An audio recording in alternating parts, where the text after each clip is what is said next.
Today we are beginning our discussion on movement and learning a little bit about theories and practices around movement, whether they be from the secular world or from the world of spirituality.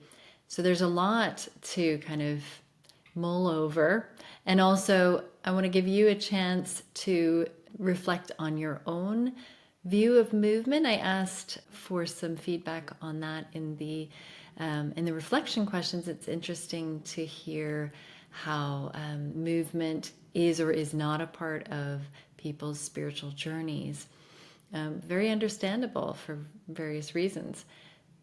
So I want to explore it as maybe a lesser known or less less thought of form of spiritual practice in many traditions anyway, but how absolutely fundamental it is in each of our lives.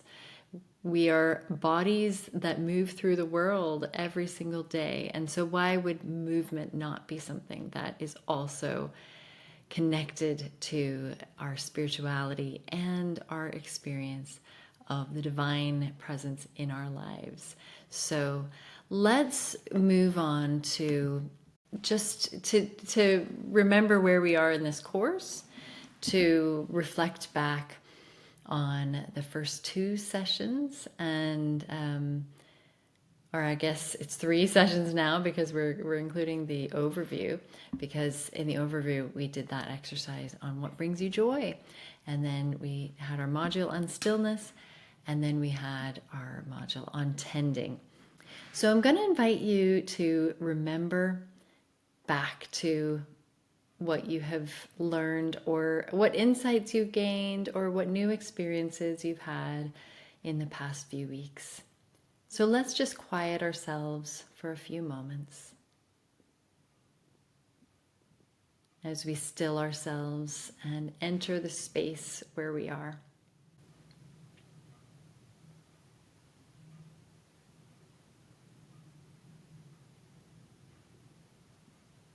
And we let ourselves sink into that stillness.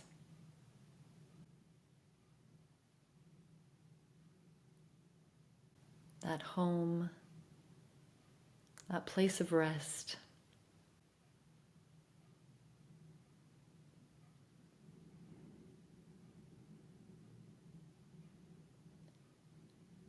Grateful to be here, grateful to have a pause in our days, to be together even in this virtual way across the globe. Grateful for a reminder of the stillness that is with us at all times, and God's presence with us in the stillness.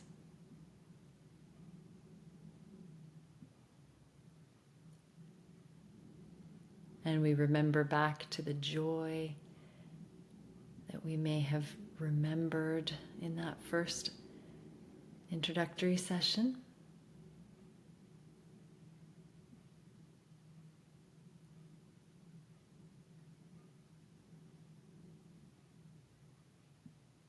Remember where that joy came to us, how we experienced it. If there's any part of our body that feels that joy now as we remember. Maybe in your chest. Maybe as a smile crosses your face. And remember, there's no judgment about whether you have actually done that thing that brings you joy, but just remembering that it's there. Remembering that it's a part of your life. And it always will be a part of who you are, and that you enjoy that activity or experience, or a special person in your life. Special place, that's a part of you. And so we take a moment to be grateful for that joy, that we can call forth at any time.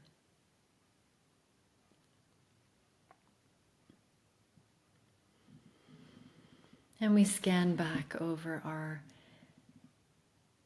week, as well as we perhaps explored tending and God in our homes, God in the mess, God in the imperfect,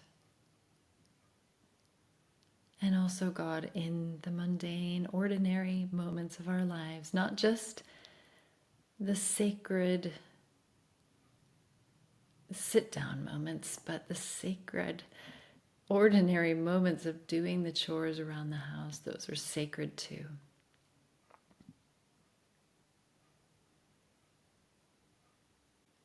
So we're grateful for all that we're learning and seeing and rediscovering.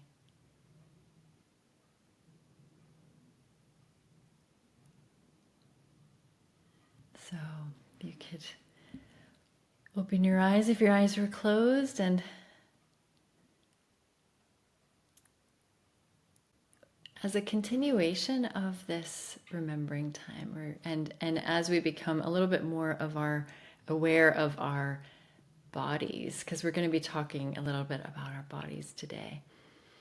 And so one of the practices that I learned in my resilience training was grounding, which you may have come across in different settings. I had heard about grounding before. I'm sure I'd done it before, but there's something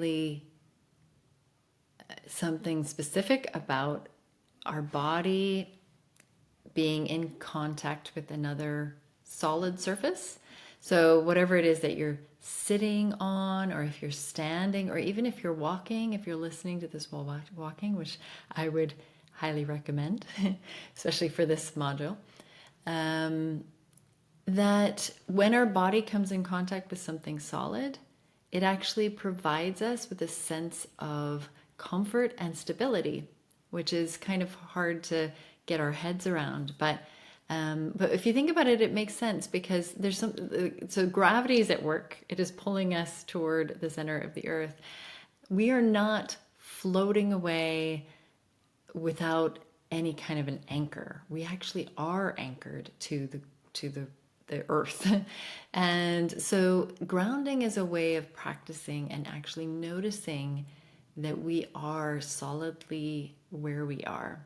It's a way of being really fully present in the moment, because so often we can be drawn into the past or the future, and often wrapped up in anxieties and worries or wonderings, or the things our minds go to. But grounding is a way that we can actually bring ourselves more fully into the present moment. So I'm going to do just a little bit of that with you right now. It'll just be a very short experience of grounding. It can be done for a longer time, like a few minutes or something, which actually is super relaxing. And it can give you such a feeling of well-being. But I'll just give a little taste of that right now, because I want us to become aware of our bodies in the spaces that we're in right now. And if you happen to not be comfortable with it, that's totally fine. Just wait till I'm done with this part, and I'll move on from here. But for those who want to try this out, it's a really wonderful way to become present to where we are. So if you could find a comfortable position, and you can do grounding sitting down, or you can do it standing up. You could actually stand against a wall or something like that, or you can actually lie down. So there are a lot of different positions that you can be in to be against a solid surface. So choose whatever feels most comfortable to you.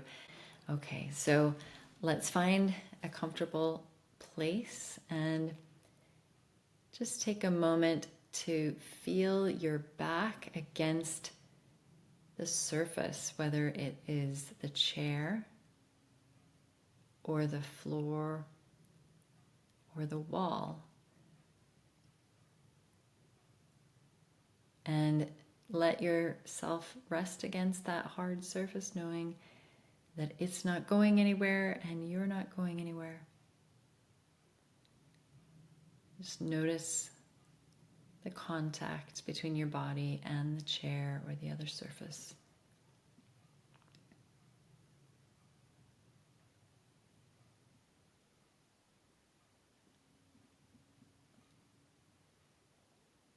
And then move to your legs, your thighs, your calves, your feet.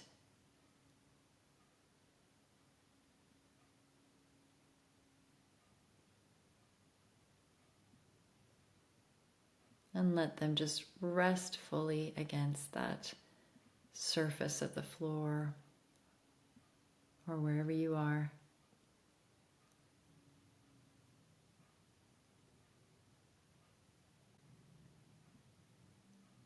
And just let yourself fully relax into that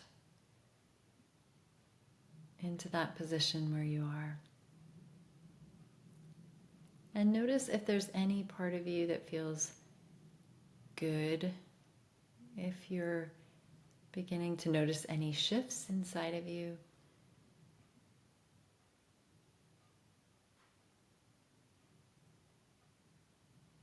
And just sit with that sense of calm and stability and rest for a moment.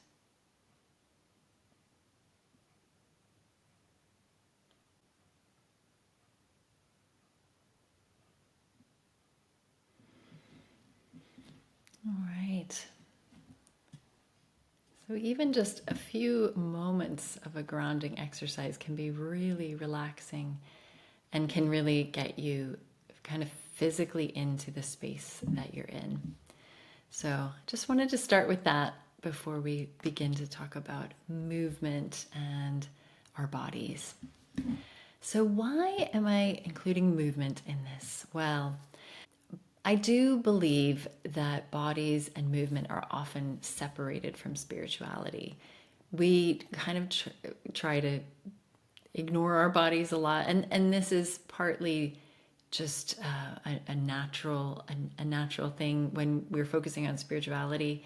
It's so inward and it's kind of ephemeral, and so it makes sense that we would ignore our bodies. But there's also that kind of religious and cultural tradition that we come out of where there's been a lot of overt ignoring of the body.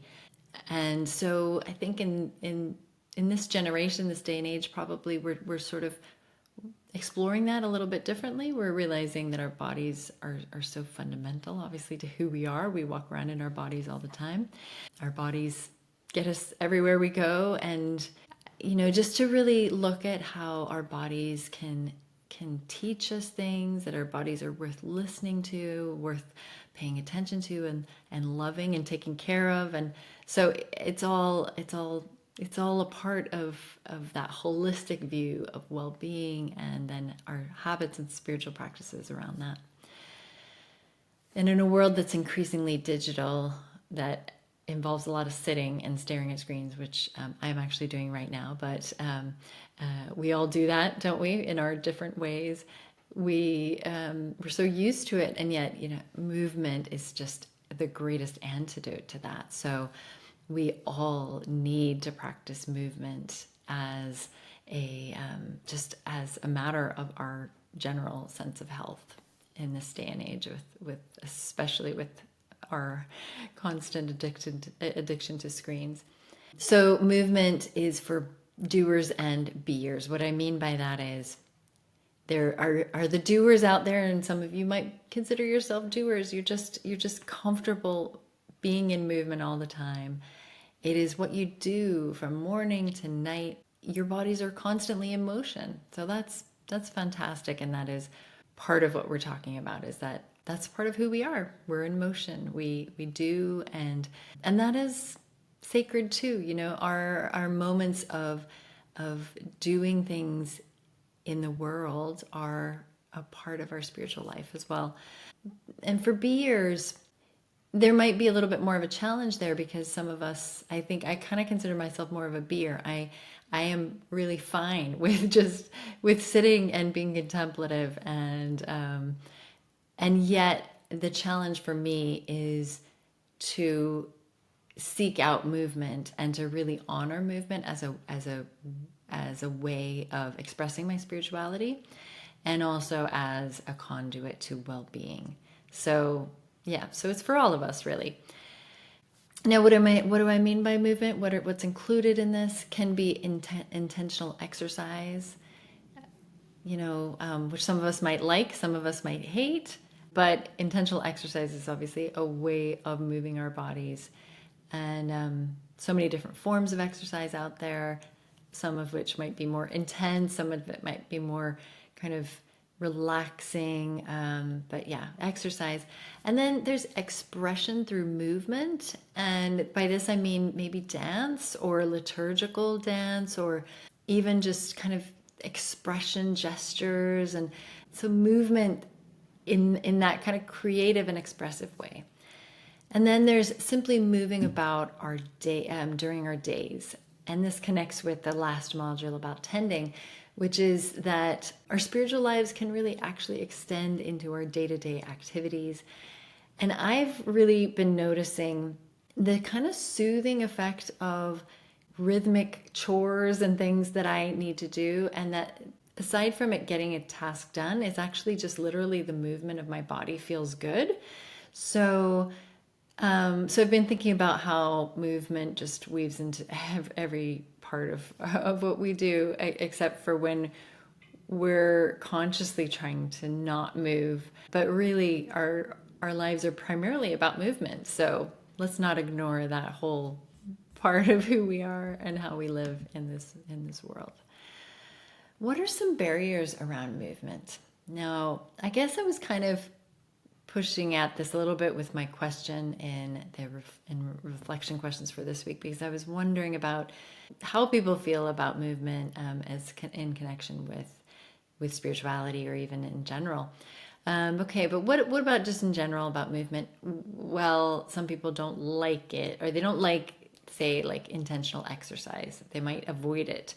They might find that that's a real burden, and they just don't want to have to do it, and it's a pain. So there's not a sense of joy around it for some people.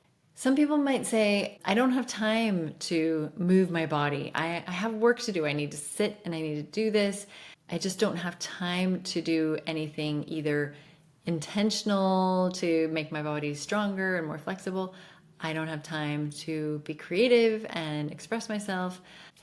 Physical limitations might be an issue. It may be that movement might be difficult for some of us, and we go through phases in our lives. Sometimes we are awaiting a surgery, or sometimes we're recovering, or we're not well. We might have illnesses, or we might not be able to move physically in the way that we maybe used to, or some of us have different abilities, and so we have to keep that in mind. But I really want to broaden the way we think about movement, because I'm not talking about like Olympic level fitness. I'm talking about literally just moving our bodies in so many different ways, and how even just the subtlest movements that we can do are, they can be significant, and they can actually have an impact on us. So I'll talk about that a little bit later.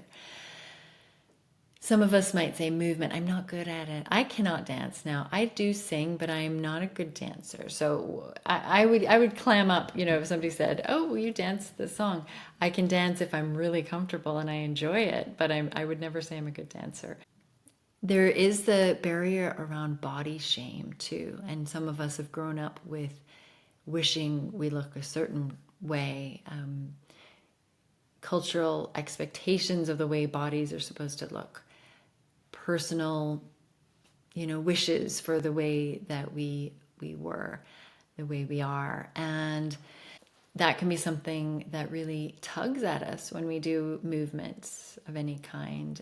That can put a damper on our experience of really enjoying movement because we have a bit of shame, and it could be something from childhood, it could be something from more recent. So that is something that I know is there for probably all of us in some way or another. So just to name it and not to judge ourselves for that or give ourselves a hard time at all, but just to be gentle and compassionate with ourselves if anything like that comes up. And that movement is not a priority for a lot of people. Like I was saying earlier, I guess no time or not a big focus. You can go through a day without doing much more than just the essential movements from place to place. So some people don't necessarily have practices of movement that are woven into their days, or like set in their rhythms that they definitely want to make sure that they're doing that. So yeah, for various reasons, it may not be a priority. Cultural barriers. I was thinking about sort of how certain cultures, and I guess in some ways Western culture, might not always value movement as a way of expressing ourselves. And I include myself in that for sure, because I can find myself tightening up a little bit when, like, even in a worship service or something, because I didn't grow up in a church that was very physically expressive, and yet I don't have any problem with it, but I don't always feel comfortable with it myself, and unless I'm in the mood, or I'm just feeling that level of comfort for some reason. So yeah, so we all have these different kind of barriers around movement. But let's think about, what are the benefits of movement for well-being? And this is where I'm going to draw in a little bit of what I've learned through resilience skills and exercises and just kind of general self-care, self-help habits. That movement is really, really key to our well-being. And that if we find ourselves not inspired to move and not enjoying movement, then I wonder if there's something that would need to shift within us in order for us to get that really holistic experience of well-being.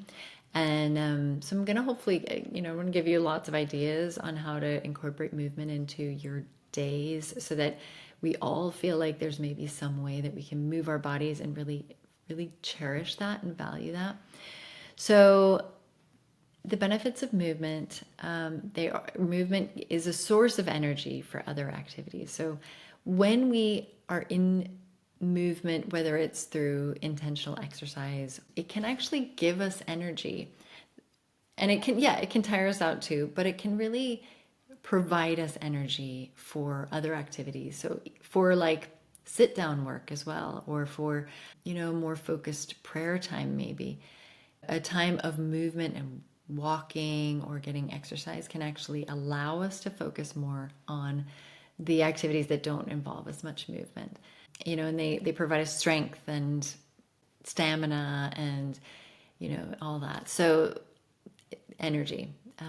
Mental clarity. When we do something with our bodies, often it has that result of clearing our minds and decluttering our minds. So going for a walk or doing some stretching can really just clear us out and get us ready for whatever's next. And then just the physical strength and flexibility, when we are able to get that, it feels good to our bodies, and then we end up wanting more of that. So even just beginning with really small activities of building strength and flexibility, starting at your level, wherever that may be, or possibly you do this all the time and you're like a yoga master or something like this. But when we start small, it gives us that good feeling, and then we can progress and maybe add a little bit more after that. So it just has that kind of compounding effect of feeling good. And when we are grounded, or when we are doing movement, we are able to be grounded in the present moment. So like I was having us practice being aware of our bodies against something, doing movement actually helps us to be present and grounded in the moment as well, instead of being kind of drawn into the worries of before or after, being grounded in the moment. So movement helps us to do that, as well as, and it's really through that awareness of our bodies, I think. It improves alertness and ability to notice. So this is a little bit like the mental clarity, but what I'm getting at though is movement allows us different perspectives, and it allows us to see things around us in a way that we wouldn't if we were stationary. So the ability to notice is actually a really big skill for well-being, noticing the world around you, paying attention to your surroundings is like a really easy little trick to getting that sense of calm and well-being within ourselves. And it's really, movement is so good for emotional regulation, for processing, for stress reduction, whether it's going for a run or any number of sporting activities if you're into sports, but also just those rhythmic activities we can do, whether it's sweeping the floor or vacuuming the house or dusting or just, let's see, gardening. Yeah, that's a big one. That we're able to process through stuff when our bodies are moving, and somehow it allows us to flow through it a little bit more than we would if we were staying in one place. And then so the shifts in perspectives I mentioned a little bit, that when we move, we are able to get different perspectives. That is a really key thing that it's so basic that we almost don't realize what's happening, but when we move, we literally are changing perspectives constantly because we're moving through the world from one point to another, and it is going to look different wherever we are on that journey. So it allows us to practice seeing things in a new perspective, and so and that comes up a little bit later with a spiritual practice that I'll talk about. So anyway, shifts in perspectives. So those are all ways that movement can create a sense of well-being within ourselves. And maybe you can think of some others as well. I want to share a couple of resilience exercises. These are going to seem really super basic and quite hard to believe that they would have the effect of bringing us into a state of well-being. But there's a skill within the resilience training that I learned where these are things that we can do at times when we are really stressed or really caught up in an extreme, either feeling very heightened in anxiety or feeling low. And so it's you can kind of be coasting along, and then if something difficult happens, something stressful happens in our lives, we can get bumped out of what we call a resilience zone, where we fit into this zone when we're at our best and when we're flourishing and when we're moving through life and able to kind of bounce along with the ups and downs of life. But there are times when we get really kind of knocked out of that, and we really have a strong response to something. We get knocked out of our resilience zone, and we might get into that agitated state or into that kind of low state where we don't have enough energy to us, and we need some help kind of getting back up into that slightly more energetic state. Whereas when we're in a more distressed state, we need to be brought down into the more calm zone. So you can think about for yourself, if you have stressful experiences, do you tend to get really agitated? Or do you kind of withdraw and become a bit more on the low side? But what these little tricks do, I'm just listing a few out of there are quite a few more that are a part of this skill called Help Now. And but these ones all have to do with movement. Some of them are mental things that you can think about to kind of shift your thinking, but these all have to do with movement, and it's because even the simplest movements, if we do them with attention and noticing, can be incredibly soothing for us. And they can actually help us to feel that things are okay, even if maybe they're really not okay. That we can remind ourselves of these really basic tasks, basic actions in our lives that can just be soothing as we do them. So, for example, the first one is drink a glass of water or tea or coffee. And what you do is it's a movement, and you also pay attention to what's going on. You hold the cup, you feel the heat of the cup or the cool of the water.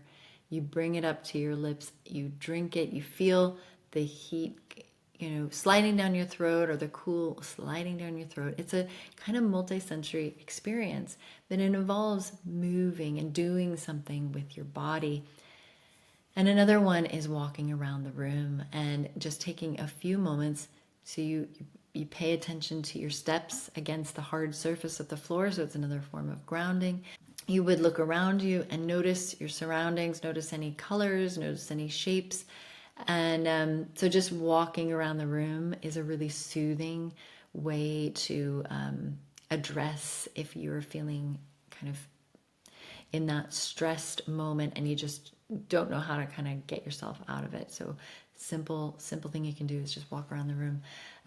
Another one for especially for kind of extreme moments of strong reaction, you can actually push against a wall. So if you ever have that feeling of like you have this agitated energy, you just want to get out somewhere, you definitely don't want to be taking out on somebody else. You need to let it out somehow. What you can do is push up against a wall, and you can just lean all your energy against a wall. And I tell you, even if you're not upset, it actually just feels so good to push up against a wall. You'd be surprised. I've tried that so many times as I was learning these skills, and then as I've taught other people these skills, and it's really interesting how we don't realize how much energy we might have sometimes in us that needs kind of something to push up against, or some way to kind of let that energy out. And leaning up against a wall is another option for that, if that feels comfortable to you. And then touching a surface, and so this is using your sense of touch, and it's also that gentle movement of just letting your hand slide over a surface. And so it's just really a therapeutic, simple thing that we can do to bring ourselves into a state of calm. And then there's looking around, even if you can't get up. It could be just looking around the room, moving your head around, moving your neck. And this is one of those examples of it's the slightest movement, and yet it allows so much to happen. It's soothing because it's gentle and it's slow, but then it allows us to see more around us, and it allows us to take in the colors and the shapes and see things from a new perspective. So simple things like that are actually really soothing and really relaxing. So you might want to try a few of those and see if any of them work for you, especially if you keep them in mind this week. If there's any moment where you find yourself getting a little bit stressed out about something, you can remember some of those really basic skills that we can do and little movements that make a big difference. So I want to talk about movement practices for daily life. And this is where we might be just doing basic tasks like walking the dog, doing the laundry, gardening, washing the dishes. Those are things that we do. And I guess, in some ways it's like what I was talking about last week. We just move through those things, but paying attention to actually moving our bodies while we do that, and that rhythmic movement, and how that's soothing for us, and how that gives us a sense of well-being. So pay attention to those things as you're doing them this week. I think last week it was inviting us to see those activities as opportunities for prayer and for extending our spiritual practice. And now I want to look at how it's actually the movement of the body is part of what makes that a really well-rounded experience of well-being, a holistic experience of well-being. And then there's, things like dance and music, and those are kind of creative expressions, but how we move our bodies with music and dance. So like I said, I'm not a dancer, but I love music. And when I sing, I always kind of rock. I move around. And it's just a part of the way I feel music. It comes through me, and so movement kind of happens naturally for me, and so that's just something that is a part of my daily life, and it is a way that I move. And then I was thinking about little things like chair yoga. I mean, I don't want to give you the impression that I am telling you all to go out and like go for a run or something. I'm just, let's think of small ways that we can use our bodies to give ourselves a well-being, a sense of well-being. A friend was involved in a retreat I led last year, and she is trained in chair yoga as well as other yoga, but she offered to lead a session in chair yoga. And it was so lovely. We all sat there and did the yoga actions that she was showing us, and none of them were difficult, but they felt so good, and they were so grounding, and they were so easy, they were so accessible. And we looked around and we all had smiles on our faces. And so just as something to throw out there, if you feel that movement is something that's not accessible to you, try chair yoga. Anyway, so that's just something to put out there. And I was kind of laughing because I've started to do this thing that I'm thinking of as kettle exercises. This is linking to habit stacking that I've talked about in the past few modules. When I do this, I also do this. So recently I've been doing kettle exercises. And what I mean by that is I turn on the kettle for my cup of tea or coffee or whatever. And I've started to do squats because I've realized that they're good for me at this stage of my life. So I kind of associate that now, that I take a moment, and it's kind of a moment of gratefulness too. It's a sort of like I'm taking a break from what I'm doing. I'm looking at the world around me. I start the kettle and then I do some squats, and it's just like, it feels good, and it makes me feel strong. It makes me feel energized, and I just I love incorporating that into my day. So what about for you? Do you already do movement in your daily life? What are the things you already do that you consider movement practices? And what are some of the things that you do that you could actually start seeing as movement practices that are a part of your spiritual life even, and your experience of well-being? So give that a little bit of thought. You probably already do tons of different movements that maybe you weren't even aware of, that you could kind of, even that shift of perspective allows you to honor that movement a little bit differently. And then just to give a couple of examples of movement and spirituality in specific. So we've covered kind of well-being and the importance of movement for so many reasons. Movement and spirituality, and it is something that many of us kind of block off. We don't kind of make those connections as much as maybe we could. So just to share a couple of ways that I've now begun to incorporate movement into my spiritual practice. One is, I actually found that when I was trying to be still too much or for long periods of time, I started getting actually seriously uncomfortable physically. And I just could not sit for longer than a certain period of time. And then but I kind of still wanted to be in that prayerful stance, and I wanted to be focused. And so I started to kind of move my prayer into a sort of stretching time. So I just kind of, went from where I was sitting and I got onto the floor, and I used to do gymnastics, and I love kind of stretching and I've enjoyed yoga and stuff in the past. And I just started moving my body in that kind of way, like just kind of letting myself let go of some of the stress that I was carrying that was making it uncomfortable to sit. I started, whatever was like feeling stiff, I would stretch out, but I continued to pray as I was doing that. And so I was doing that for a really long time, and maybe don't do it as much right now, but But that was a really good kind of realization, like, well, of course my body can be a part of this. Why can't my body actually move when I'm praying? Like, there's no reason not to, except that for some reason I had this sense that I needed to be not moving while I was praying.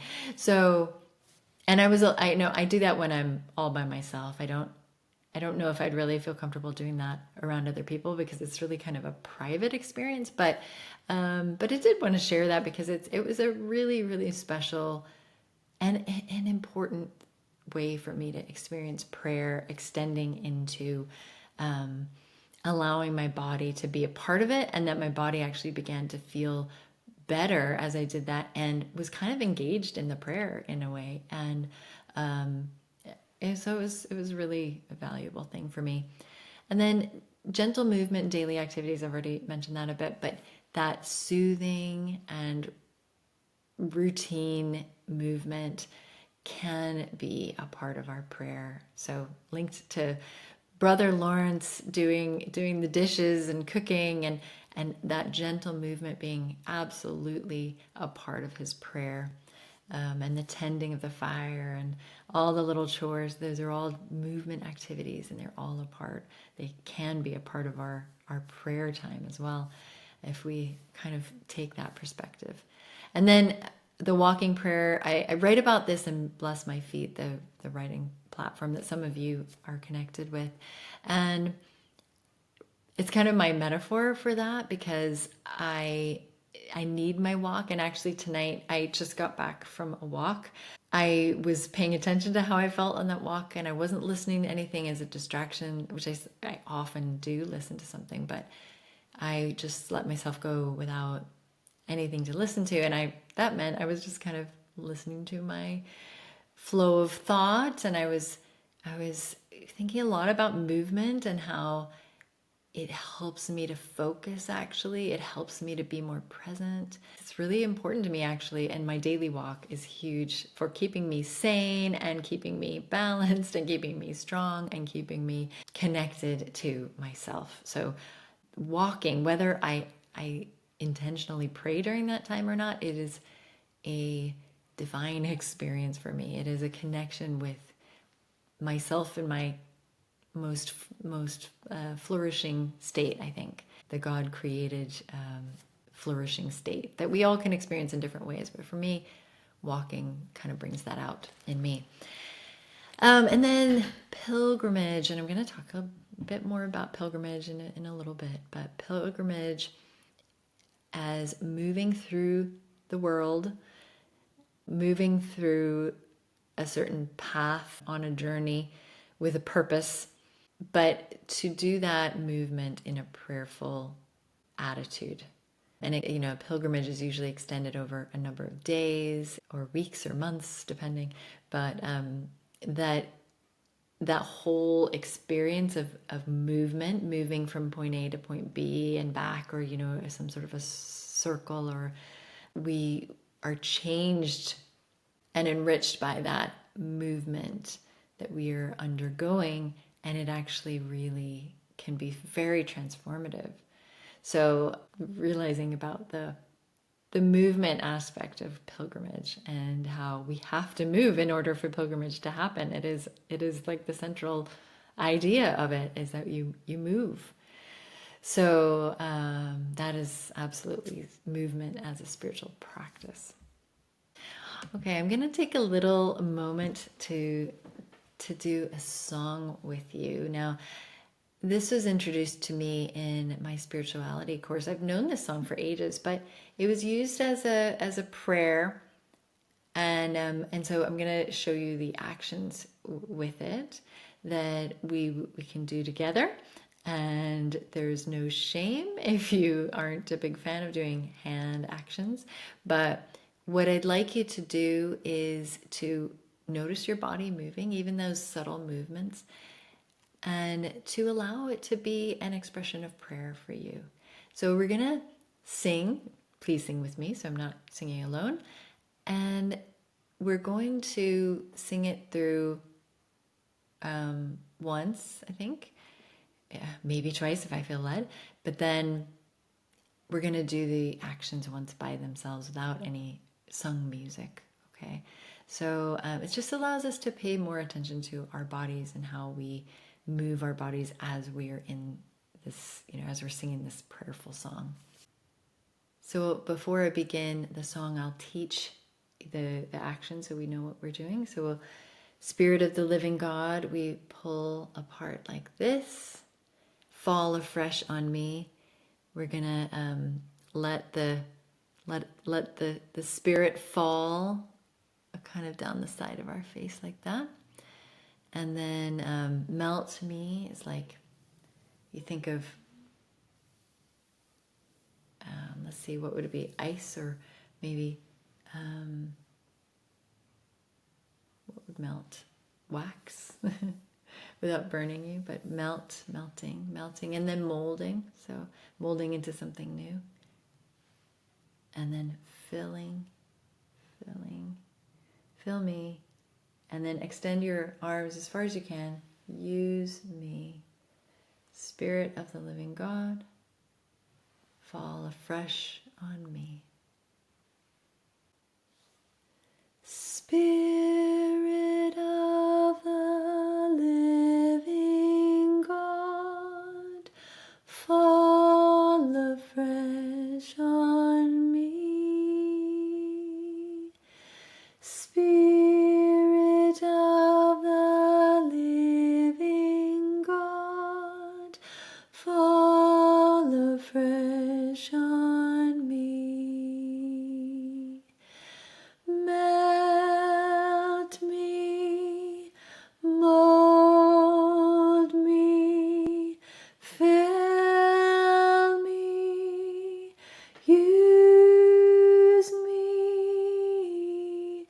Spirit of the living God, fall afresh on me. Spirit of the living God, fall afresh on me. Spirit of the living God, fall afresh on me. Melt me, mold me, fill me, use me. Spirit of the living God, fall afresh on me.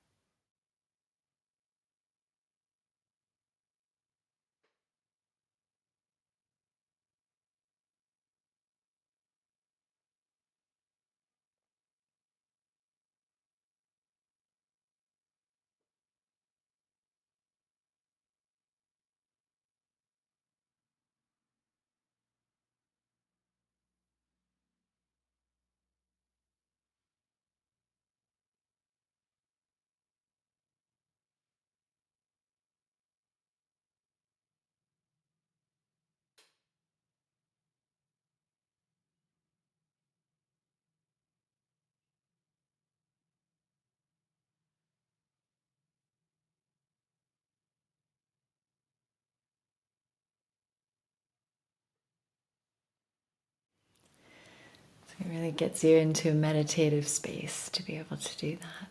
And especially repeating the actions at the end without any words or music, but just allowing our bodies to do that action, and the meaning behind the action comes through in our hand motions.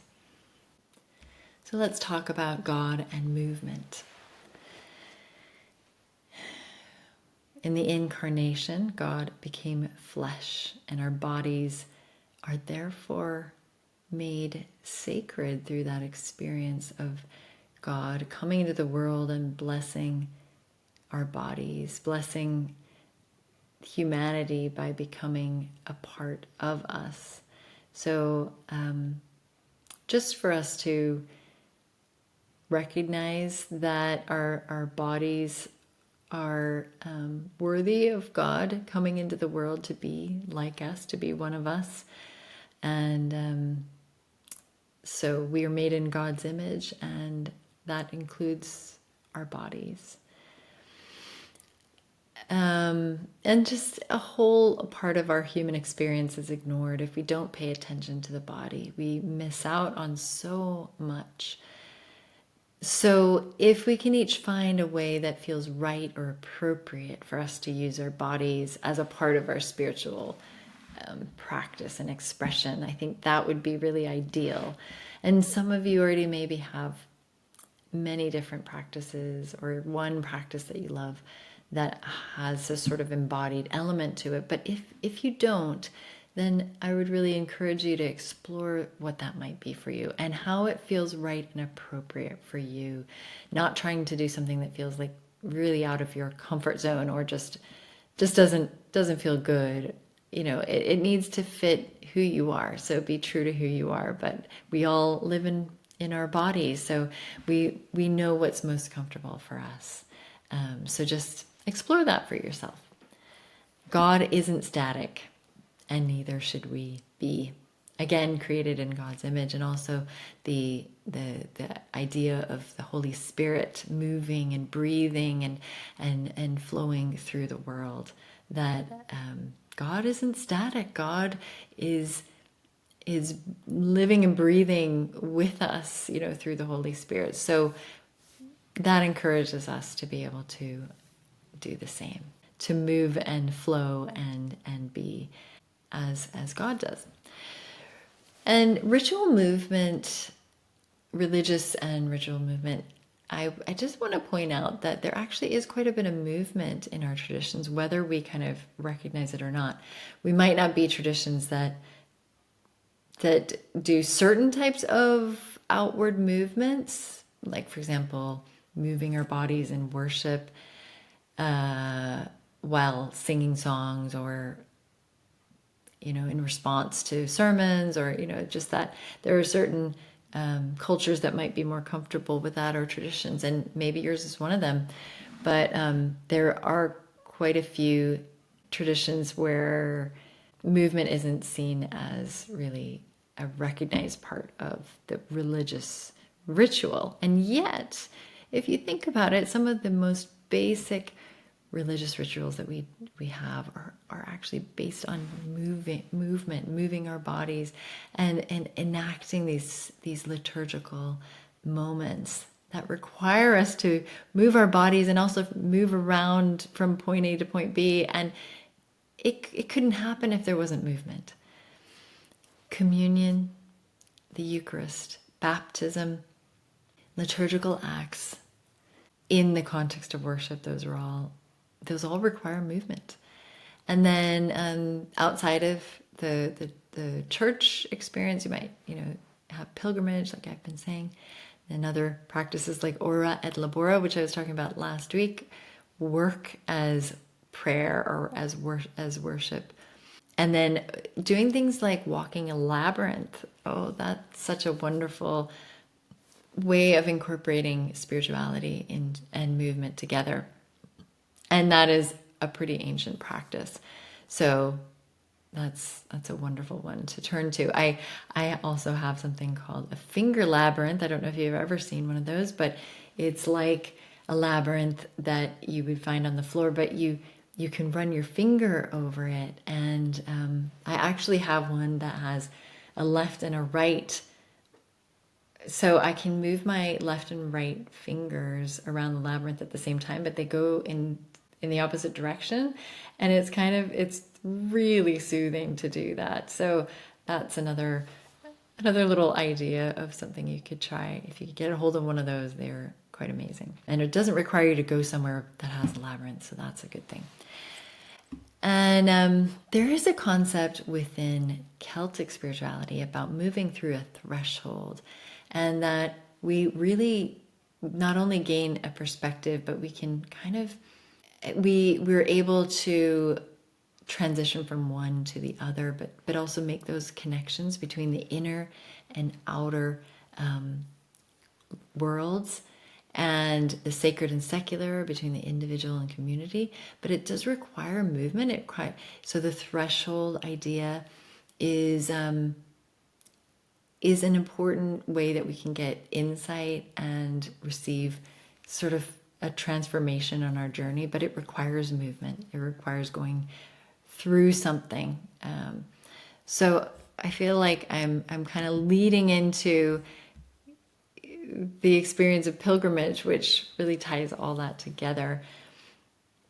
And pilgrimage has been a really important spiritual practice for me for probably about 15 years or so. I've been accompanying groups on pilgrimages and experiencing it kind of again and again, as far as seeing people arrive and seeing us go on this physical journey and seeing the changes that happen, and then kind of on the other side, people heading away after their pilgrimages and seeing the changes and transformations that do happen on those journeys.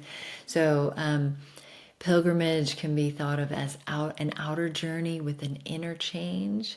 There is a shift in perspective that takes place. And, I was talking earlier about how even just walking around the room can give us a shift in perspective. Well, pilgrimage does that in a kind of much larger scale. We see things anew, and this can actually lead to a lot of self-reflection. It can lead to a sense of repentance of either things that we wish we wouldn't be doing in our lives, or a freedom from being stuck in a certain way of being. So it can kind of remove us physically from the places where we spend most of our time, and it can allow us to almost like reset and recalibrate, and to be able to experience that newness. But it comes through that shifting of perspective. And then an important thing about pilgrimage in the Celtic tradition anyway is about seeing Christ in the stranger.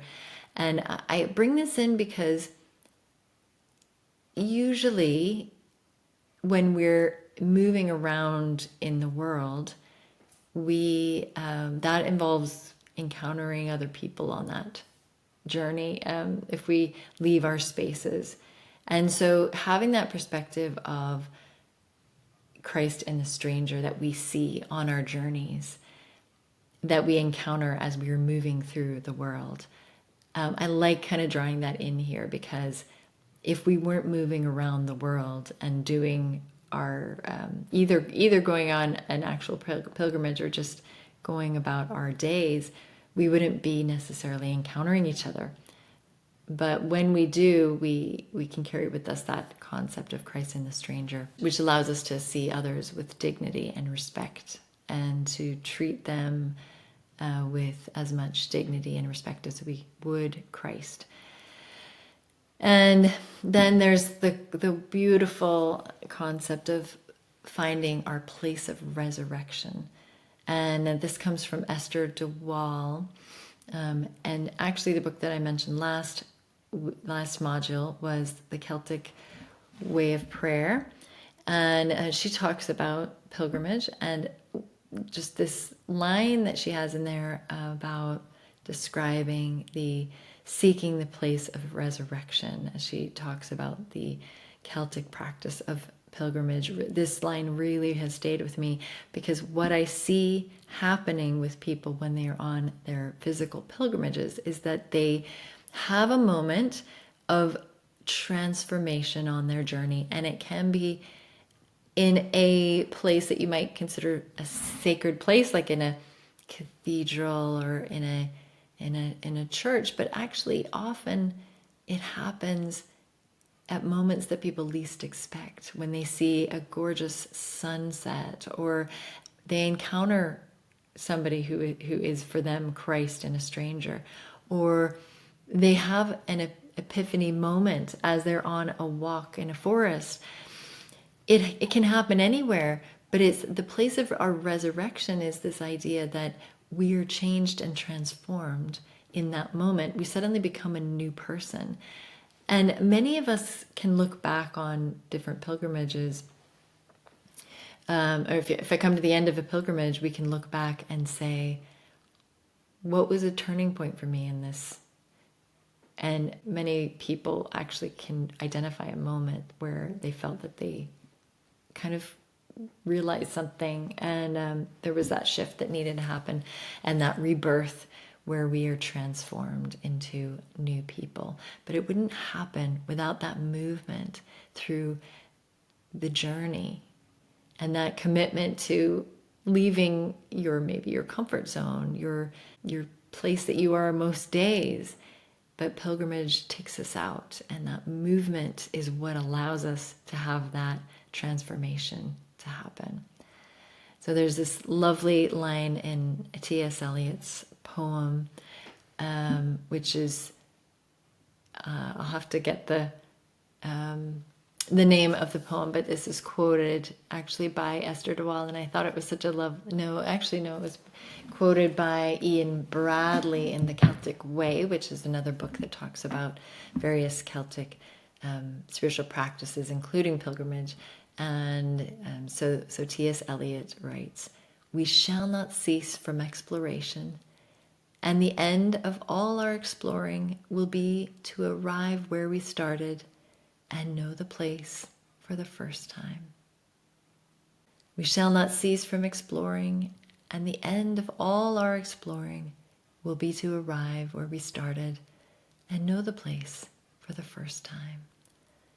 I love this because I really see that happening all the time when I accompany pilgrimages, that we leave the place, we explore, and then we come back. We arrive back where we started, but we know it afresh. We know it maybe for the first time. We know it in a new way, with fresh eyes.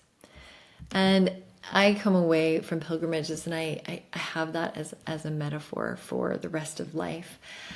Life, is it a pilgrimage? Life, I like to think of life as a pilgrimage.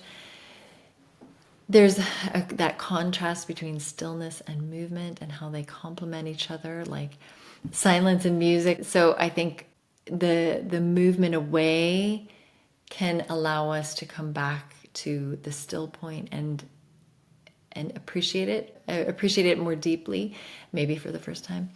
And I think a couple sessions ago I was talking about stillness and how sometimes I'll do music and silence because I like the contrast between music and silence.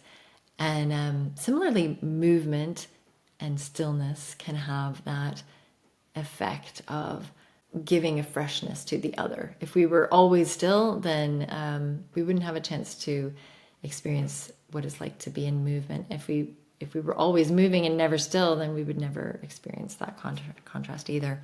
And I guess that metaphor of pilgrimage extends to that movement away and then back again. We can appreciate where we are differently if we have been able to move away for a while. So changing your perspective and seeing life anew, even on a daily walk. Now, this is something I'm big on, which is going out for my walk and coming back home at the end. My perspective shifted. I feel different. There's a new, something new happening there. Noticing the people we encounter along our walks to the grocery store, walking on the beach, leaving our house, meeting somebody at our front door, Christ in the stranger, wherever we are. We can take that principle out of pilgrimage into our day-to-day movements as well. Finding our place of resurrection, our moments of transformation, we can cultivate an awareness of that within our own lives as we move about the world. And then just this idea of thin places where the veil between heaven and earth is thin. This is connected to the place of resurrection. You may have heard of this concept in Celtic spirituality of there being a thin veil between heaven and earth. And it's those holy moments. I think we can all remember moments where we just felt that there was a clarity of just maybe experiencing the divine presence with us something holy about that moment. But what I appreciate about the concept of thin places is it's not necessarily in the places we expect to be sacred, but it's those moments when we're out in nature. It's those moments when we're on a walk. It's those moments when we're doing something ordinary and somehow heaven and earth come together. The veil is thin. We can see in a more clear way all of a sudden, and it can catch us by surprise. So this is a prayer from the Carmina Gadelica, which I was quoting last week. I have based my title of my Substack, Bless My Feet, on this prayer. It's kind of an extension on the prayer that I kind of added, but I love these words.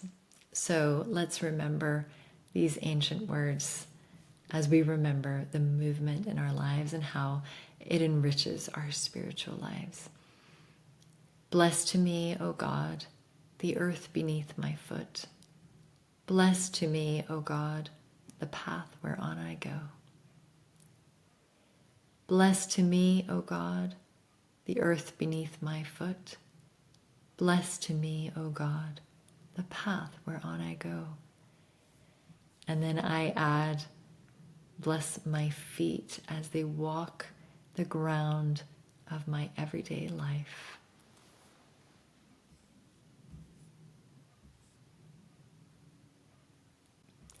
So as you go from here, I encourage you to take 10 minutes, whether it's now or later on in the day, and I would invite you to go on a meditative walk. And this is not a walk to get exercise. This is a walk to practice being grounded in the present moment. It's a walk to attend to all your senses, to be alert and noticing of the world around you, moving your head around, seeing things from a different perspective, paying attention to any sounds, any tastes, any colors, textures, all that. Use your senses as thoroughly as you can. And as you walk, feel your body moving and allow yourself to feel grateful for the body that you live in, the body you're moving in, and to allow your spirituality to connect with the movement of your body. And just allow yourself to be grateful for the body that you live in each and every moment of your day, whether it's the body you wish you had, or the if your body is struggling in any way with parts of your body hurting or not functioning in the way that you wish. And yet we love our bodies. Our bodies are God-given, and they allow us, they are a vehicle for us to experience so much in this world. They enhance our lives. They take us from place to place. They give us so much. And so we honor the movement of our bodies as an important part of our holistic spiritual life as well. So take 10 minutes if you can and go on a meditative walk and notice how you feel. Notice how you feel afterwards as well as during and before. See if there's a shift in you. And so we'll end with this pilgrimage prayer. This is also from the Carmina Gadelica, except that I have adapted it a little bit for modern ears. So we'll say together, if you'll say it with me. God, be with me in every valley. Jesus, be with me on every hill. Spirit, be with me on every stream, every cliff's edge, every green pasture, every moor and meadow, in the crest of the waves on the sea. Each time I rest, and each time I wake up, God be with me every step I take. Amen. So I will see you in the next module.